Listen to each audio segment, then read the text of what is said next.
Good afternoon, everyone, and thank you for joining us today for this APM webinar, How Diet and Exercise Can Help Prevent and Treat Diabetes. My name's Robert Allen, and I'm the APM Branches Manager, and I'll be your host today. It's great to see so many people have joined us today. Please be aware that this webinar is being recorded and you're currently on listen-only mode. But that's not to say we don't want you to get involved. Please submit your questions via your control panel, and time dependent, we'll answer these at the end. Along the way, we're also going to have some polls, so keep an eye out for those and please get involved. This session should last up to an hour and should count towards your CPD. I would personally like to say thank you to the London APM branch and to Christine Turnbull for all your efforts in making this webinar happen. So, I'd like to pass over to our speaker, Lucia. So Lucia is a committed Diabetes UK volunteer and engages with the public to raise awareness on diabetes. So on that note, I'll pass over to Lucia. Thank you, Rob, for introducing us. And I just want to say hello and welcome, everyone. I'm going to share my camera, so hopefully you can also see me as well. And I hope you're doing all well and we are all ready to enjoy this webinar. So please have your coffee or tea and enjoy. Perfect. So I'm Lucia and I'm a student of human nutrition. I'm actually in my last year of studies. I'm also a qualified fitness instructor and I've been volunteering with Diabetes UK over a year now. And I've been trained as a speaker. That's why I'm with you today. And I also have been trained and involved in Know Your Risk project, which is prevention of diabetes project. If you haven't heard of it, anybody, I will talk a little bit through and about my story as well. And today I'll be covering what actually diabetes is. We will talk a little bit about terminology. Also, I'll be covering what Diabetes UK does and all other campaigns and awareness. And the main aim of this session will be to talk to you about some useful tips, how to stay nourished and active, and how diet and exercise can actually help manage or even, reduce the risk of getting diabetes. As Rob said, please do not hesitate to ask any questions, pop them in the chat box, and we will have an allocated session to answer them. So just a last point for the introduction is that I'm not able to provide any medical advice or any individual advice. Perfect. So let's start with a lovely interactive way. So Rob, if you can run the poll. So now we are going to ask you, how is your awareness about diabetes, diet, and physical activity? So if you please can vote. And we will see how we are in the beginning. People are definitely submitting their votes, which is great to see. So we've got about 73% votes at the minute, so I'll give a couple more seconds for people to submit their answers, and then I'll show them on screen. So we're getting up to about the mid 80%, which is great. Couple more seconds. So I'll close that off for us. I'll just share the results. So it looks like our delegates have kind of an intermediate knowledge with 52%, 36% have a basic knowledge, and then we've got roughly about 12% that have advanced or expert knowledge. Okay, amazing. Thank you so much for getting involved in our poll. And I hope that these results will shift in any way. We will see that in the end of the session. Lovely. So I'm just going to move on my story and talk a little bit about my experience. So on the left-hand side, we can see a lovely picture with other volunteers and ladies from NHS. And this was an event held in Harrow. It was actually in local Tesco, and we were running a Know Your Risk project where we were basically getting people involved in prevention, and they could actually assess their risk of diabetes, on getting diabetes. And if they had diabetes already, we had so many handouts, helpful infographics, recipes for them, so they can take this home with them. So we had a scale to actually measure their weight, their height. Also, we could measure their BMI, which is body mass index. And then we could actually, throughout the questionnaire, there were 2 categories. So there were the which you cannot prevent, the risk factors, which is we will talk a little bit later, and there were factors which we can actually change and reduce the risk. And we assess the risk throughout the questionnaire, and if they had moderate or high or very high risk, we then refer them to the GP. So this was a lovely experience to get into the community, to be part of something like this. At the moment, it is not possible to do so, but we have a handout where there should be a link to actually, if you would like to see your risk of getting diabetes, the questionnaire should be available in online form. And on the right hand side, that's just me with sushi. They're just showing how I love to get involved in a project where I can share my knowledge and my experience about nutrition, healthy lifestyle, and basically raising an awareness and supporting the community to get on the path for a healthier and happier living. So let's talk a little bit about diabetes. So now I'm going to get a little bit on terminology. So we don't call diabetes as an illness or as a disease. We call it a condition where the amount of glucose, that's a sugar, which is important for us, for our energy, for our functioning. And this glucose, which is a simple sugar, is in our blood, and when it's too high, because the body cannot actually use it properly. So we need to uptake glucose into our cells to then proceed it and use it up in our body.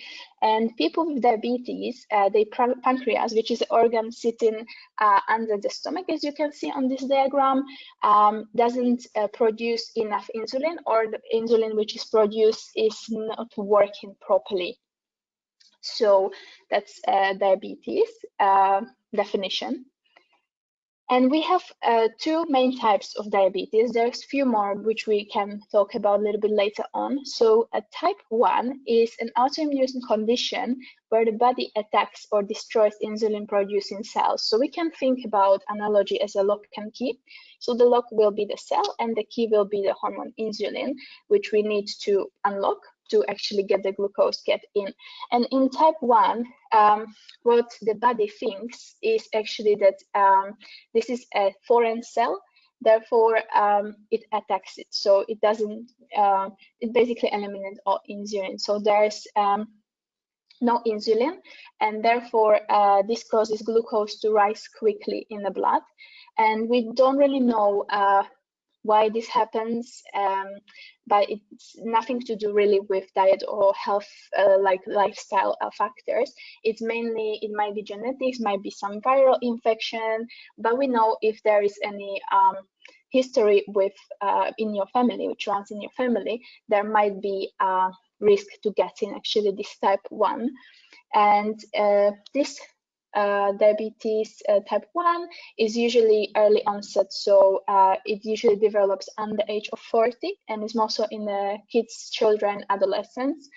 And we will see how much of percentage of diabetes is actually type 1. And type 2, as I mentioned, is actually diabetes which can be developed throughout the lifetime, and it is related to the lifestyle factors. And it's also related to diet and physical activity. Both of these are serious conditions, and we need to be aware of that and treat it seriously. And early diagnosis, management, or prevention will be vital.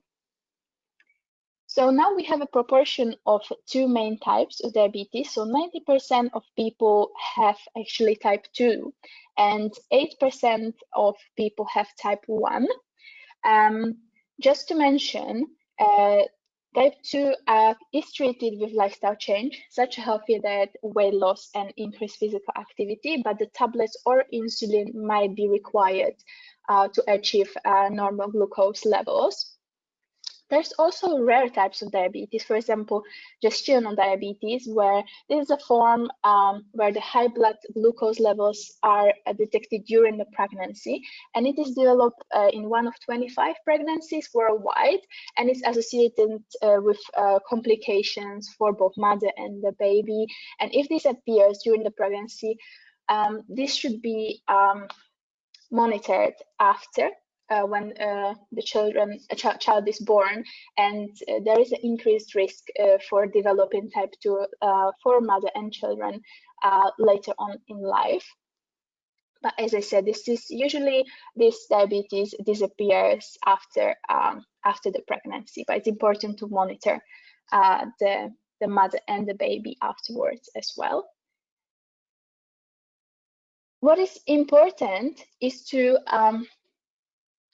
find out if there are some symptoms, and if there are the symptoms, to actually get to health professional and talk to your GP that you might think if you have any of these symptoms, to actually check in case, and also early diagnosis can prevent other complications. Further on, we will talk about them a little bit later. So I just talk about the main symptoms. Just to let you know, 6 from 10 people usually they are diagnosed with diabetes type 2 and they haven't had any of these symptoms. And these symptoms might begin later on. So it's important to actually check on yourself regularly and make sure everything is in place, or it's actually diagnosed and acknowledged in the early stages. So the main symptoms would be increased thirst and getting to the toilet all the time. That would mean we can be thirsty for many reasons. For example, we've been exercising a lot and so on. So that would mean like thirsty a lot more than you usually are.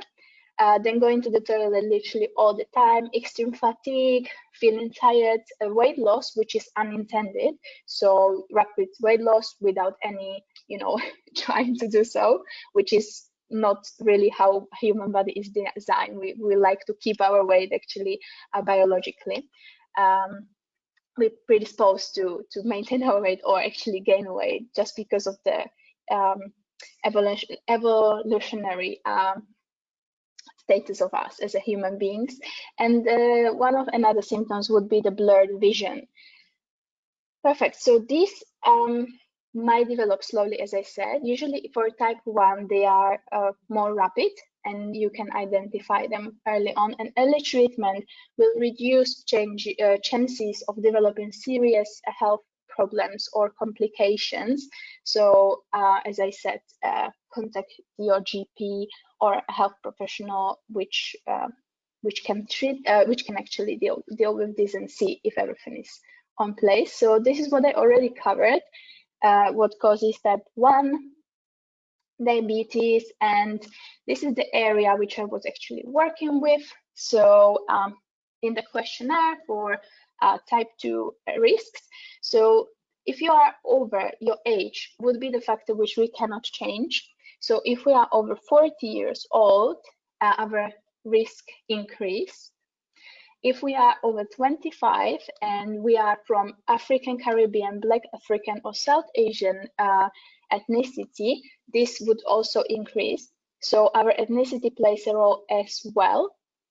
You are 2 to 4 likely to get increased diabetes if you are this ethnicity. This might be due to many factors, but mainly it might be genetics and environmental mixture of the factors. Also, if one of your close relative, that would mean your parent or your sibling has been diagnosed with type 2 or type 1, but we're talking about type 2, I'm sorry. That would mean you are 2 to 6 times more likely to be in risk to get type 2 diabetes. And also very important is the weight. So as I mentioned, most of people who are diagnosed with type 2 or at risk are overweight or obese. So this factor is actually which we can tweak a little bit, we can work with it, and we will talk about diet and exercise later on, which are the factors which we can change. And also there is a high blood pressure, which we also can work with. So if you are at risk already had higher blood pressure, there's also increased risk of getting diabetes.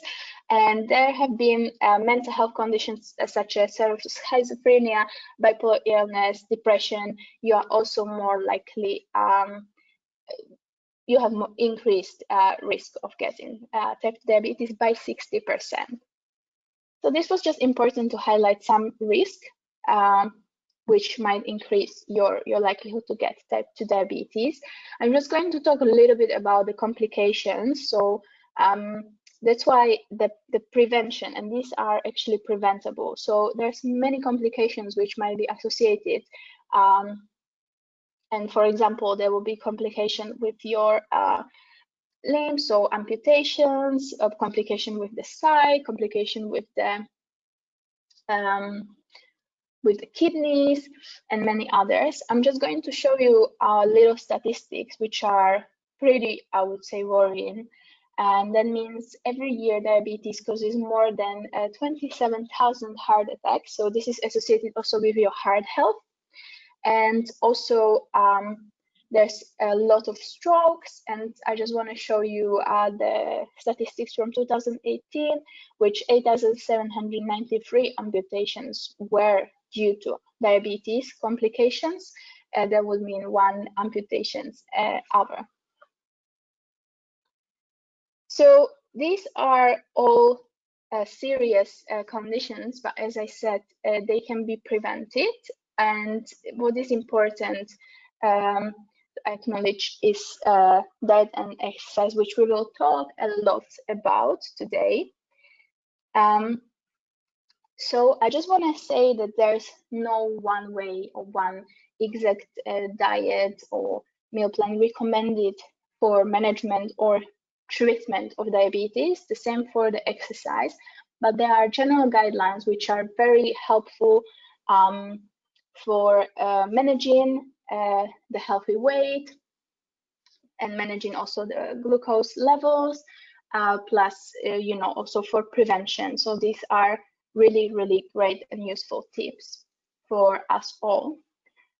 So what we have to say about food, as I said, there's if we're talking about type 1, there would be a bit more emphasis on carbohydrate counting, or also like weight management in type 2, as people might need to lose weight. But you know, weight loss would be the priority as well. But whether the priority is healthy eating or the weight loss, this is helpful for most of the people. What is important is to watch your portion sizes and follow the food labels, which might be helpful, and we will talk a bit more. And I'll be actually interested if you feel like food labels helps you to you know, identify which choice to make, which will be interesting to see as well. So if you wish, we can either have a discussion in the end, or we can talk a little bit through the chat box as well afterwards. So now I'm going to show you a lovely picture of Eat Well Guide. So Eat Well Guide is a pictogram guidelines for a population. So this is not individual recommendation. And I'm just going to go through the parts of the Eat Well Guide. And as I said, these tips will be useful for pretty much most of the population, whether you would like to eat healthily or you are actually diagnosed or concerned with diabetes as well. So 1/3 of our food intake should be from our fruits and veggies. This should be as colorful, as much variety as we can.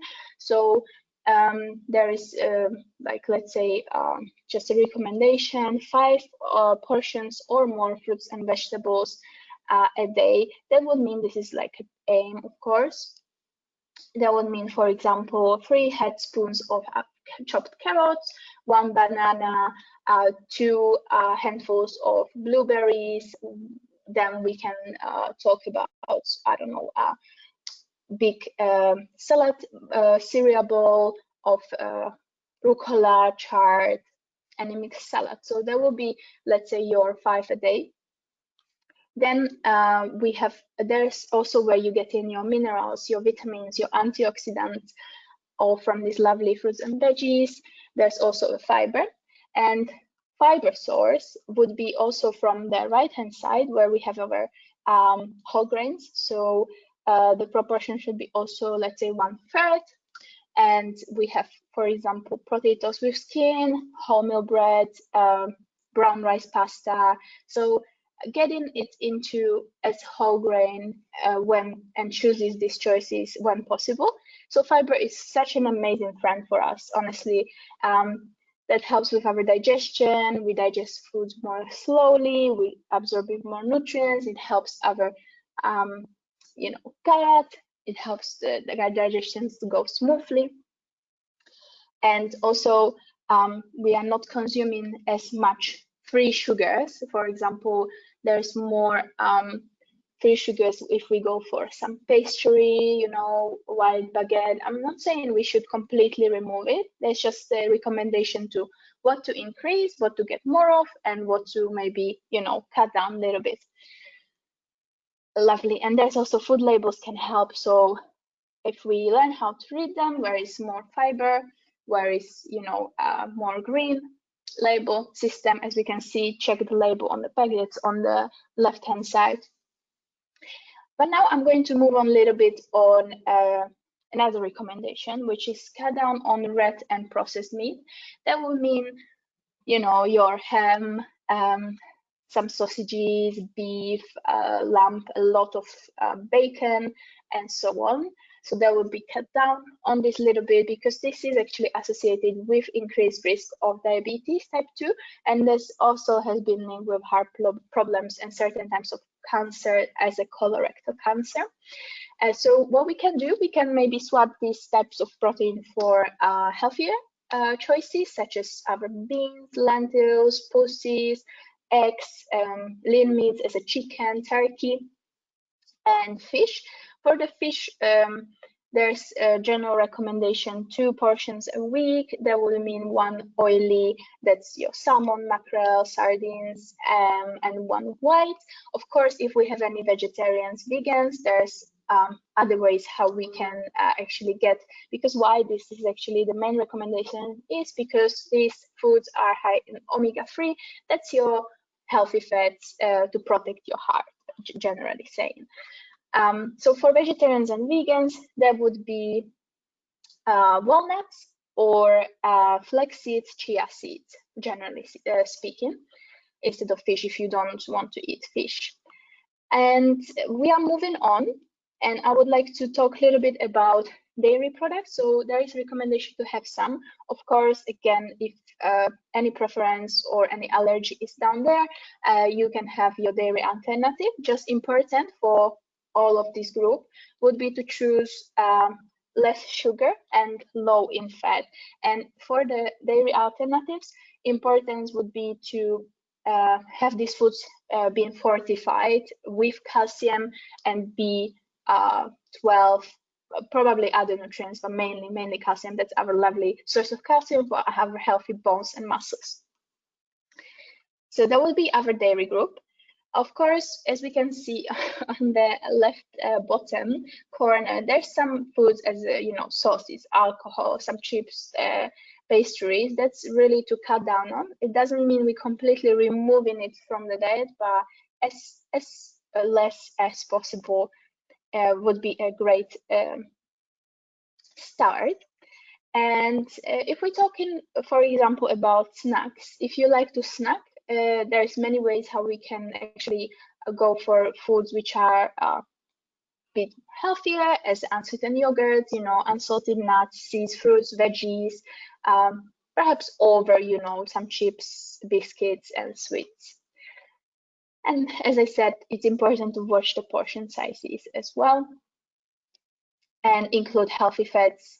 So if we would like to include oil, olive oil or rapeseed oil, or avocados, nuts, seeds, over some processed meats, butter, lard, biscuits, because if you are at risk of type 2 diabetes, you are likely to be in a risk of heart disease as well, and therefore we're trying to cut down on the foods like this, and also cutting down on salt, which is actually having high blood sugar is linked with higher risk and also heart disease and stroke. So general recommendation would be to get your salt intake around max up to 6 grams a day. There will be a small teaspoon headed, to just imagine. Lovely. And if you get in your vitamins, minerals, we always recommend food over any supplements or any types of other tablets, because we have it there, we have it all in foods. It's possible to get your nutrients from foods, and everybody likes to get it from there. It absorbs it better. And we cannot forget about our hydration, so water or low fat milk, free drinks of sugar. So if we have in coffee, tea, would be better to get it unsweetened.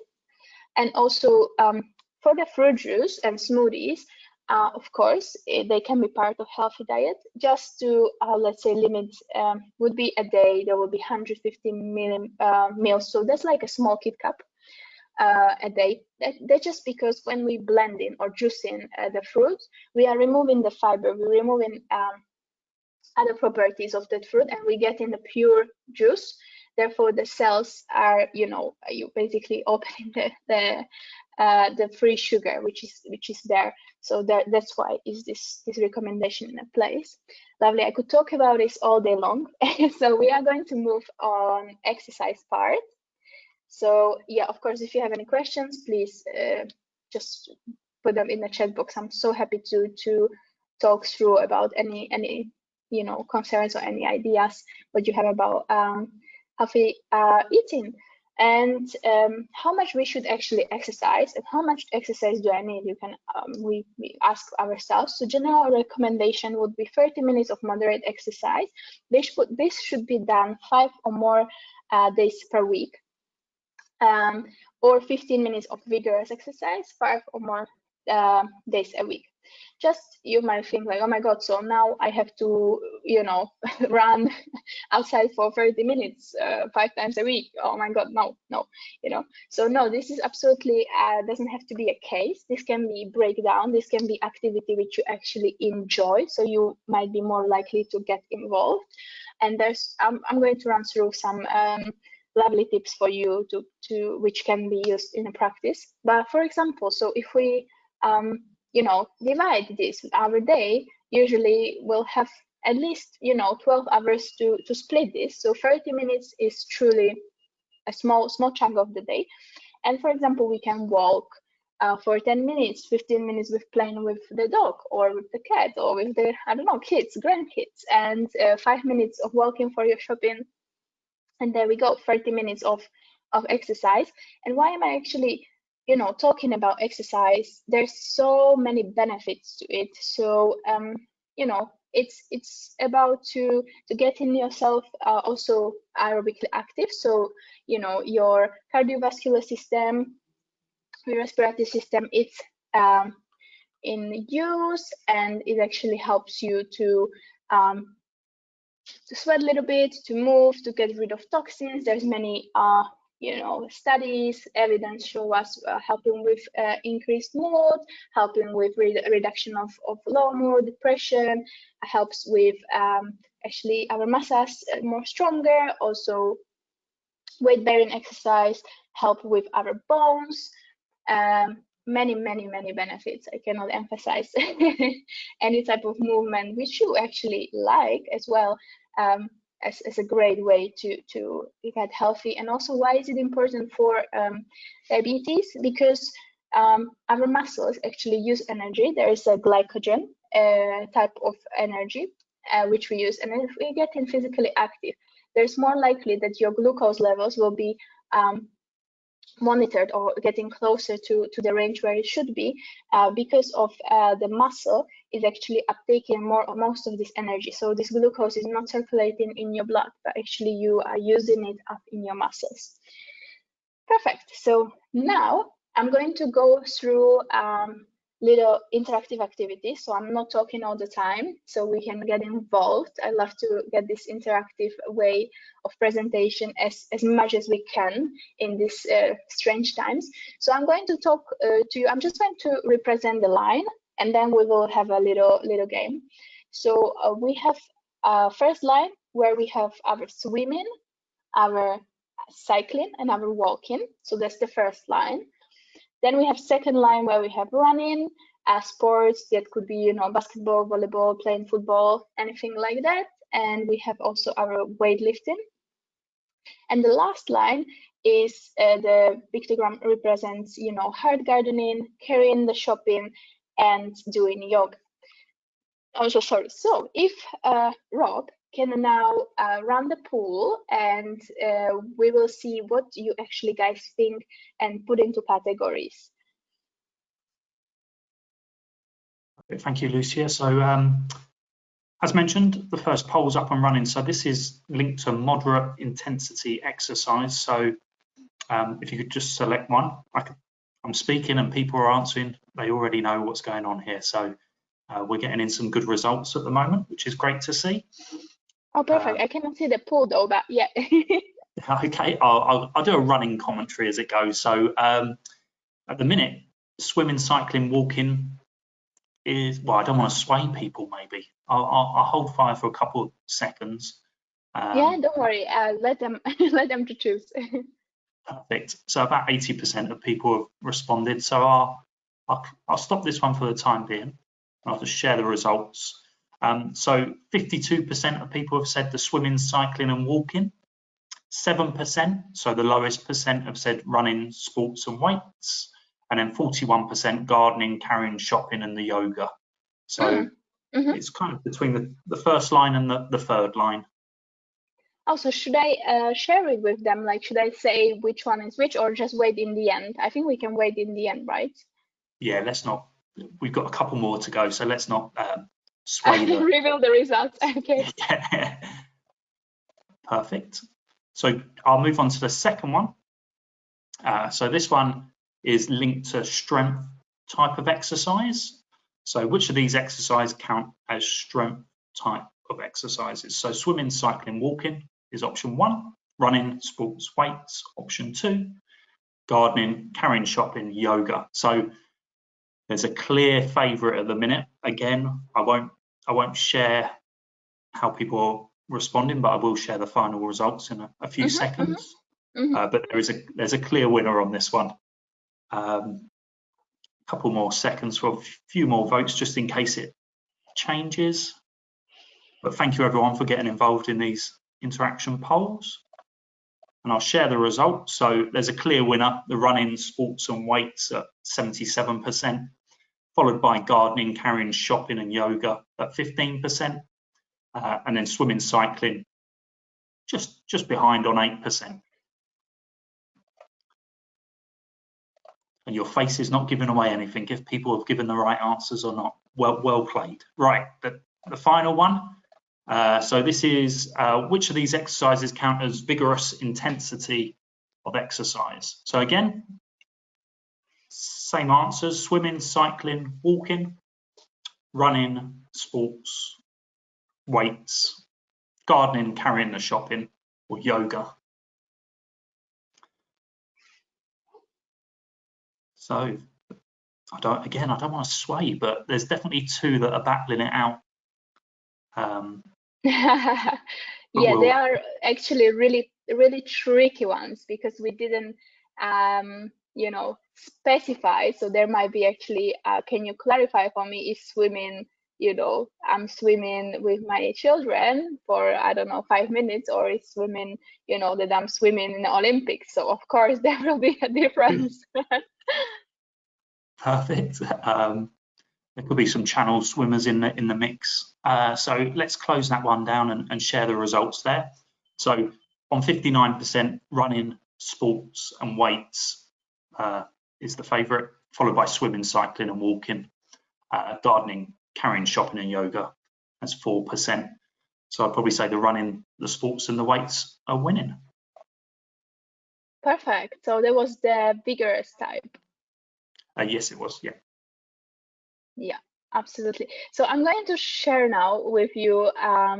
So there's no, or basically, as I said, there is not right or wrong answer to this in the end. I just wanted to see what is in your mind, vigorous, strengtheners, and moderate. So we know that, I'm just going to clarify, the moderate activity would mean that your breathing is increased, but it's not like rapidly, you are not on the heat class, or I don't know, running a marathon or anything like that. So that would mean that you are still able to talk, for example, throughout that activity. So that would be like, walking in a forest, cycling, but on the flat ground, and swimming, just enjoying the swimming basically. And then we have a vigorous activity, which would mean your breathing is fast and you have a difficulty to talk, and that might be that you might even sweat throughout your workout, and this might be like a fast running, your HIIT exercising, cycling up the hill, and really fast swimming. And then strengthenance activity, as you said, absolutely, sport can be strengthenance activity, and especially weight weight exercise in resistance training, that actually can be part of vigorous activity and can be part of strengthening. But for strengthening, it's also important to bear in mind that your yoga, for example, or carrying a heavy shopping and hard gardening is actually strengthening you pretty much a lot. I don't know if anybody has a garden or had any chance to work in a garden. As when I was a kid, my mom pretty much forced me to work in a garden, and I remember it was pretty heavy work to do there. So perfect. Thank you so much for your answers.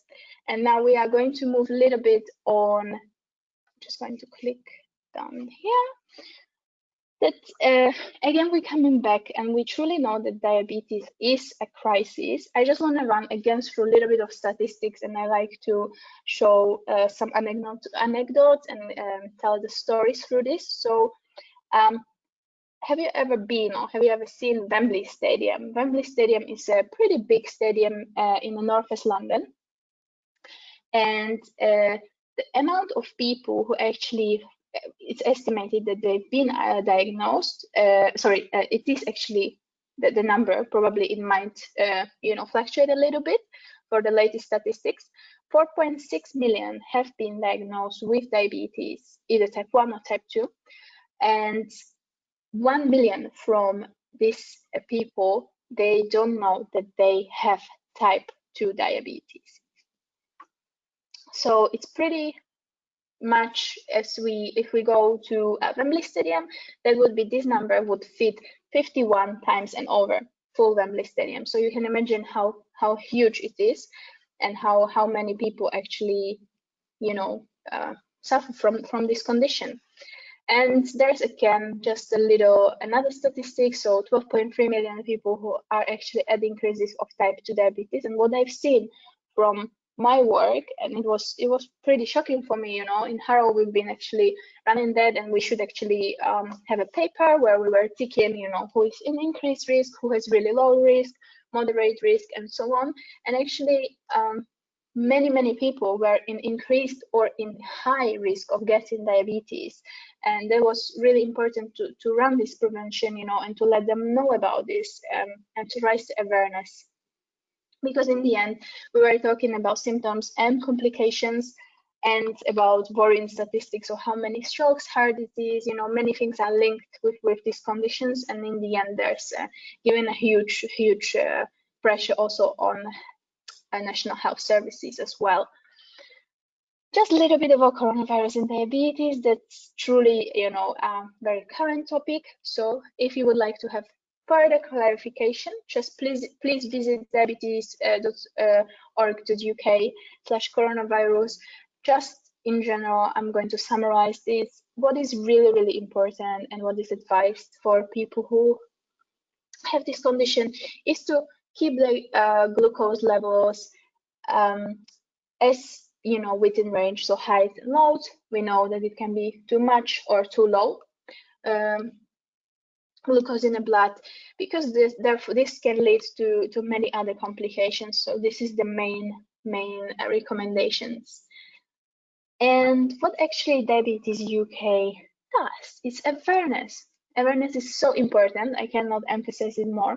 And the good news is that early diagnosis, as we said, and good control of blood glucose levels can actually reduce risk of developing these complications. And Diabetes UK is here to help in many ways. So how do we do that? And who we actually are. Also, if you have any questions regarding this lovely charity, please, Anthony Walker is with me here. He is actually part of London regional office, and he will be able to answer any type of questions regarding, running or any recommendations or any questions about actually charity itself. So we've been here over 8 years, and we are leading a diabetes charity in the UK who cares for, connects, and with many campaigns behalf of the people affected at risk of diabetes, and who is working actually towards a cure, and the largest patient organization in the UK, and largest charity funded all diabetes research. So what is actually our vision? The vision is to have a world where diabetes can do no harm, and in the end, where everyone can be treated successfully and ultimately find a cure, which cannot happen overnight or just a snap of the finger. Of course, we know that, but there's many steps which we really support to run through. And being diagnosed can be scary, but you can live a normal and unrestricted life, as for example high figures, as I'll use Prime Minister Theresa May have, for example, diabetes. So it's possible, and there is support, there is information. So please reach out for it, because we are here for you. And what is our mission is, of course, bring the vision into the life, but to bring people together, to build the work in a partnership, to support people living with diabetes. We have so many volunteers which I actually met myself, and they actually have either type 1 or type 2, and it's been so beautiful to see how this community works together and listen to their stories. How it affects people, how they feel, how is their story, and to just be part of the community is truly empowering, in my opinion. Of course, what is the main aim now?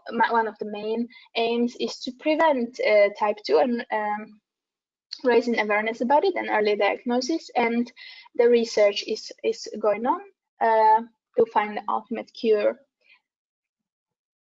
Perfect. So I'm just going to show you a few points. So for example, how Diabetes UK helps, information. There's so many publications. Website is truly informative. So you will receive a few links in the handout, which can be truly useful. And there's online learning zone, helpline service, where it's a counseling team which actually is trained and can direct you to the right way. Supports, there's many. I don't think there's any now in this situation, but there have been, and definitely there will be. Children's and family weekends, online support forum which is running now. So there's many Zoom calls, regular Zoom calls with volunteers, voluntary groups. You can also, we also do the research, so funds goes into better treatments, ultimate cure for diabetes, and campaigning. So for better services, care, to help prevent discrimination. And we have many campaigning which were running and still are running.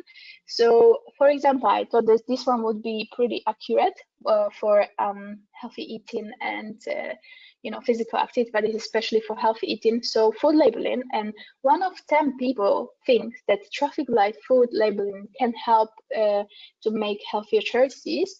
So this is about information. It's still not mandatory to place traffic light labeling system on every single food item. And it's just about to showing the customer and the consumer what is actually in these foods and what we can kind of see. And so we have green amber and red. Obviously, green goes, you can, it's recommended to go for these foods more. Amber is like, you know, let's see how much of these foods I already had or will have, and the red will be cutting down on these foods, which are, you know, if it's all red, these foods shouldn't be truly eaten in regular basis, morning, evening, I don't know, snack, and so on. Perfect. So there's other campaigns as well, which are run by Diabetes UK. So T4 of, this is the symptoms, as we remember. So toilets, tired, thirsty, and thinner. And this is mainly for type 1. So this could save a child's life, honestly, because as we mentioned, these symptoms can be actually revealed in type 1 much earlier than in type 2, and it will be so important to tackle it in the early stages. There's also 15 healthcare essential. This is what you can get your checks, your healthy checks for blood glucose test, cholesterol test, eye screening, you know, checking on your kidneys, checking on your feet, and so on. And these are available. You just need to ask a GP and get the referral, basically. And also there is another one, which you're going to get actually a small chip on your hand, and it's called Fight for Flesh. And this is a glucose monitoring. It's a small sensor which is going to be on your skin, and this stores your blood glucose and also your blood glucose levels as well, and informs you about this. So this is interesting. One of the volunteers actually showed us how it works when we could actually meet back in time. And this is just for you. If you would like to get involved, so you can become volunteer as me and others and help raise awareness of diabetes. So now there's many ways to do it online, of course. We run a lot of speaking, we run a lot of workshops, webinars, as well as Diabetes UK to share the information as much as we can throughout the remote way. Also fundraising, that would be probably more accurate when finally this situation will be over. But it's you know, basically all the charity works from the funds of lovely people who would like to invest. So there's local communities, you know, you can take part in different events and campaigns, be part of the campaign as well. So I just want to wrap it up with our website. You can contact the helpline. There's all the ways how you can actually contact Diabetes UK. And I just want to say that please remember that people can truly live full, healthy, happy lives with diabetes. Just diabetes needs to be managed in the right way to prevent all the complications. And at the moment, you know, there is no cure for type 1, but we hope one day there will be actually. And I just want to finish with a few tips for you on how we can, you know, if you just take one maybe and try it out tomorrow or even today, it will be wonderful. So I just want to leave you with a few helpful tips. So what is important when we are all, you know, sitting down, we are in the maybe in front of the laptop whole days, there's little restricted movement in the lockdown. So I thought they would be lovely to give you some tips. So take a break, you know, even if it's 10-15 minutes to do stretching or to, you know, stretch out your legs, have a breathe, you know, go for a walk for 5 minutes even. Mindful eating, acknowledge what you actually eating, so taking a time to eat. There's also a great tip to set your, for example, personal boundaries, like I would like to move for 2 minutes per hour, let's say, to start with. So for example, you have your work, but you see, okay, now I could actually stand up, walk a little bit over, you know, to to the living room or something. It can be something what you can take away as you as an individual and what would work for you. Small habits, and they will build a bigger change. Also, a self-care time, it's so important. So, you know, I think, or if we have the diary, so you have your meeting there, you have your webinar there, you have your, I don't know, manager call. So that will be a great way to put yourself in the diary as a self time and to be actually accountable for yourself. So actually put, okay, 10 minutes in the morning, I'm going to do some stretching or something. What would be appropriate for you? And overall quality of your healthy eating, so your diet is really important. So getting that fiber friend in, getting our vitamins, minerals, macronutrients, and enjoy the food and acknowledge the food. And the snacks, opting for something like a nut, veggies, over crisps, chocolate, biscuits, and so on. And if you can actually cook one of the meal, maybe a day, it will be fantastic. And there's many recipes. Even if you would like to get inspired, we attach some lovely recipes in a handout. So there are also recipes, for everyone, which Diabetes UK shares with you. And I just want to say, in the end, this is the contact for Diabetes UK. If you would like any one of you contact me personally, this is out of my work with Diabetes UK. Oh, there's not a slide.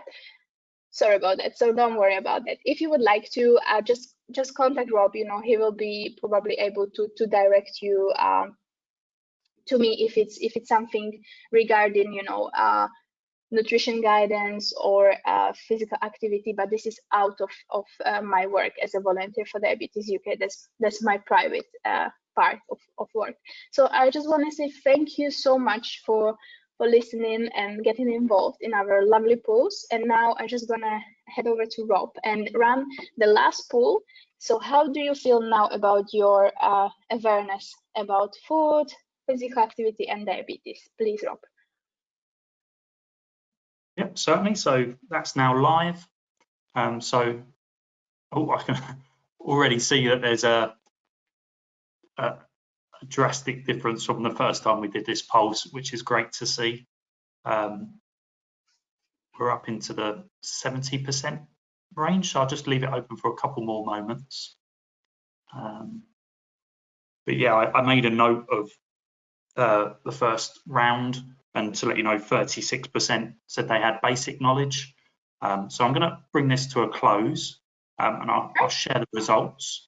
So basic knowledge is 0%, so that's gone down by 36%, which is awesome. Intermediate, 44%, that was 52%, but that's not to be disheartened, because advanced and expert, which was at 12%, is now 56%. So Lucia, your presentation has definitely helped educate us and provide us with some great knowledge. So thank you for that. Oh, that's amazing. Thank you very much. That's why we're here. Perfect. So just to let you know, there's some lovely comments coming through from people that have joined us saying thank you very much for the presentation and the key information. There's also some questions coming in. So if you don't mind, I'll move on to those. I'm going to take advantage of being the presenter and just say, I, maybe like others, got a bit disheartened when we saw the ketchup in the bottom left-hand corner of the slide that said eat less often. So I quickly went onto the Diabetes UK website, and there's actually a recipe for tomato ketchup that's a lot less in sugar. So if anyone else was worried like me, there is a recipe that you can still have your tomato ketchup with your chips, if we're allowed chips. Absolutely, yeah. Perfect. So it's about as I said, to not completely removing it, but just thinking about how even I can swap it for maybe something as we said, different recipe, or which gonna be a little bit lower in sugar. And overall, as I said, small habits. It's overall in a balance, in a variety and balanced eating. Yes, that's right. So perfect. Thank you for sharing the recipe. No worries. So I'll move on to the questions from others. But Catherine said, how can we best support a team member with diabetes? Oh, okay, sure. That's a lovely question. Thank you, Catherine, for your question. So this is amazing that you are thinking about actually community and how you would like to, just I think one of the great way would be, to actually, if this person would like to talk to you about it, or just don't maybe treat them differently, because they are surely they can live, healthy, happy life even with this condition. But for example, as I said, if they need anything, or asking them, supporting them, letting them talk, acknowledge them if they would like to talk about anything, as any human being, to just be part of the community. And well, there's few ways, how it depends if it's type 1 or type 2. So yeah, I would say just don't maybe make them out of community that they have this condition. That's absolutely, fine that they are actually having this, and they can live a healthy life. There's also Anthony, if he would like to add anything. There's many ways of how we can actually tweak the environment a little bit, or do something in a way of healthy eating and how physical activity. So maybe you can get along on some, on some challenge or campaign, or get some online class together with that person as well, to get yourself both moving, to have a workout partner, to, I don't know, make a salad and share it in the office with everyone. So all of your colleagues might benefit from it as well. But yeah, Anthony, if you would like to add anything. So I should say that Anthony Walker from Diabetes UK is also with us. So Anthony, if you feel that you'd like to add anything to the question, please just unmute and join us. So I'll move on to another question. I'll try and combine a couple of questions. So Mike has asked, can you suggest a diet that might help someone who's got type 2 diabetes? Thank you, Mike, for your question. I think this question might be very, very useful to actually see. So I just want to say that there's no one size fits all, and this person is individual, and we don't have any certain, type of diet, meal plan, recommendation for type 2 diabetes. And all the tips and all the knowledge which I shared today, there might be places or pick up points which will be beneficial, for in a general population with type 2 or without even, because these healthy eating guidelines are actually based on evidence-based and on research. But if you have a specific case as an individual, and any case, the diet definitely, in general, I cannot bespoke any individual advice, but definitely some tips as a full of fiber, full of fruits and veggies, getting this lean protein, beans, pulses in, having, balanced variety of diet, good hydration. Yes, that would be like really, general. But if you would like to, there's definitely a ways which diabetes you can helpline. For example, if this individual would like to get into touch with, health professional, or anything like that, they can definitely, as a registered nutritionist, registered dietitian, they can definitely work on an individual level. So I hope this helps. Excellent, thank you, Lucia. I'll do a quick apologies to Anthony. I actually muted him from my end, so he can now unmute and join us. But I'm aware of the time, but I'm going to be a bit cheeky and just ask a couple more questions, if that's okay. David has asked, are you considering, I guess Diabetes UK, about introducing a series of 10-minute living room moderate exercise sessions to support the prevention side of your campaign? Are there any exercise videos that we could view and get involved in? Perfect. So I would pass this question to Anthony. I think he has up to date, information with this one. But thank you for your question. Hi, thank you, and thank you, Rob, as well. With that question, there is a lot that we do have about this, and we've got a lot of videos on our YouTube channel. If you search Diabetes UK on YouTube, you'll find some things there about exercise, and they're not specifically the kinds of videos which you described, but I think there are plans to start doing more of that now, especially with the impact of lockdown and things. A lot of this stuff is moving more digitally. And another thing that I would recommend as well as a really good resource is if you go on our website, we've got a section called the Learning Zone, which is sort of modules which last about 5-10 minutes, and they focus on other things, but there are sections on exercise there as well specifically, and you can put your details there and they'll cater the content to you. So that might be something to try for now if you just sort of wanted to get some online interactive tools, but we are sort of working to develop more like sort of full-length videos and things like that. Perfect. Thank you, Anthony. I must admit, I've spent some time on the website and there's a lot of great resources. As I said, the food, the exercise, and again, the information. And just to let everyone know that Lucia's kindly allowed us to record this session. So we will make this available on APM YouTube. And also, don't forget that useful links document that's on the side that you can take away, which will support this presentation as well. Anthony, I guess this is a question for yourself while you're unmuted. It's from Tatiana, who says, firstly, thank you for the presentation. Do you do any cooperation with similar organisations in other countries? And if so, which ones? Yeah, with that, Doug, our remit is solely focused on the UK, but there is there's an International Diabetes Federation, which is sort of an umbrella group of associations all around the world, and a lot of countries do have their own sort of diabetes organizations, or sometimes even more than one. Now, I don't think Diabetes UK is not sort of a formal thing where we work with them directly, but there are obviously those links, and it does affect the whole world. So we have that perspective, but for our work specifically, it is mainly focused on the UK, and obviously being in the UK, we work closely with the NHS, so we are sort of quite limited to that, but we are always in contact with other sort of international diabetes bodies and things like that. Excellent, thank you, Anthony. Again, I'll be cheeky. One final question, and then no problem, if that's okay. So Roy has asked, and I'll read it out word for word if that's okay. Type 2 diabetes is diagnosed when blood sugar levels exceed a certain limit. To what extent does the risk of adverse impact on the body depend on how much over the limit a person is?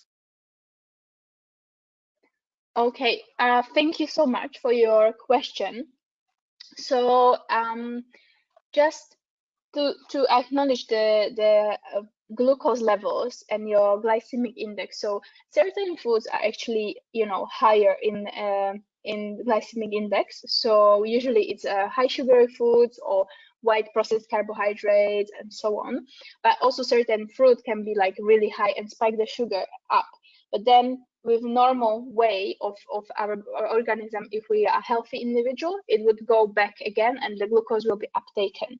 But if this glucose is not uptaken, and if I would say that if the level is getting higher and higher, you have actually hyperglycemia. So that means your sugar glucose levels are really high. So I would say it actually needs, it's not how serious it would be, but yes, the higher the sugar level will be, then the more you are actually at risk, and you need to get this sugar level down. So if the certain levels, I will need to exactly check it out in the tables. What would actually this mean for already a diagnosed person? But this is just what came to my mind first. Anthony, if you would like to direct them maybe to the tables or to I would need to check this one out exactly.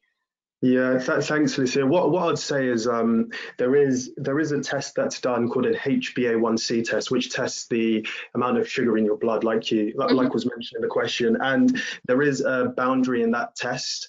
And if anyone's above that boundary, then they would be diagnosed as diabetes. And you may have also heard there's sometimes a term used called pre-diabetes, which is people who are at risk of going above that. So there is sort of that strict demarcation in terms of diagnosing people. But when it actually comes to treating the diabetes, when people are diabetic, at Diabetes UK, we sort of try to move away from a number chasing sort of exercise, because people's diabetes is different and people will have different readings on that scale above the diabetic rate. And when people are diagnosed and they have a conversation with the health professionals who actually know about them and their specific condition, there's often a conversation about getting things to a better range, and even hopefully, in the case of some people, being able to go back down outside that diabetic range. But generally, we don't try to chase numbers too much, but the answer is that there is definitely, the higher you are above that, there is more risk, because you do have more sugar in your blood. And in terms of some of the complications that Lucia was talking about, with problems you can have with your eyesight and with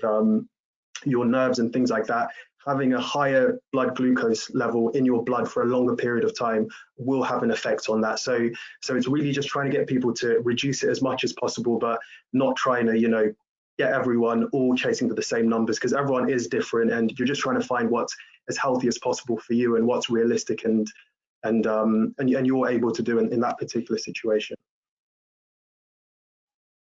Excellent, thank you, Anthony and Lucia. Great answer again. So there's some lovely comments coming through from people saying thank you very much for a great presentation. People also responding saying thank you for the answers to the questions. So I 100%, this has provided great knowledge and a great insight to myself, and it looks like the people that have joined us today. So thank you to you both for giving up your time and your knowledge today. Thank you so much. It was a pleasure, and I'm delighted, you know, to be invited. And thank you again. I hope it was really, really useful.